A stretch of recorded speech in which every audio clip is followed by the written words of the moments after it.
purpose of this project is to teach students to become more familiar with power tools, scaling, and completing a project on time. Students were challenged with the freedom to create any type of feeder they could imagine. They had to create the accurate drawings and then had to cut each piece of wood. Constructing the feeder required different materials such as nails and glue. Students had to apply their artistic abilities to make the bird feeder look presentable.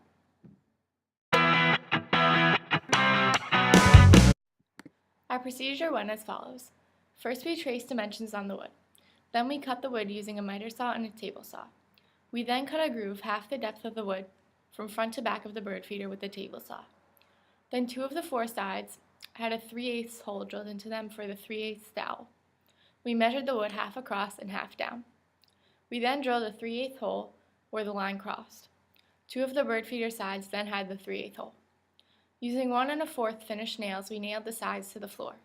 We then inserted the dowels into place, cut the length, and added wood glue to secure it in place.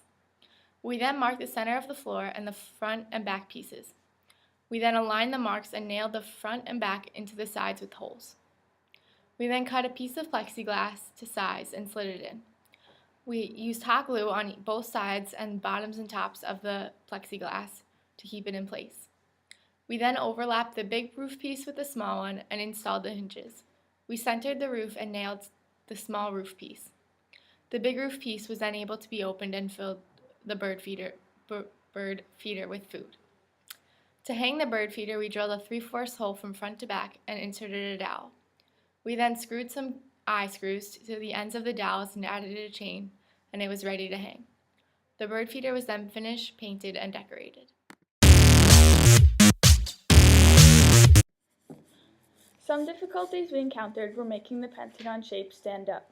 When caulking gun and the glue did not suffice, we had to nail the pentagon shapes in from the bottom up. Also, the plexiglass posed many challenges. Cutting it was easier than anticipated with the table saw. Gluing it into place was difficult because the hot glue dried very fast. We were unable to get the sleek, clean lines we hoped for.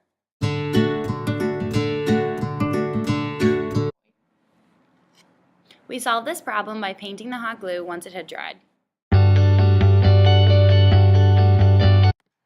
The part we enjoyed most was the painting. The flames were done white first, then we colored them. The painting was something we all enjoyed. Overall, we enjoyed this project. The methods taught in class aided our speedy production. The skills we attained from this project will benefit us in class in the future. The painting was our favorite part. Cutting all the wood, then assembling, then nailing it all together was the method we found most efficient.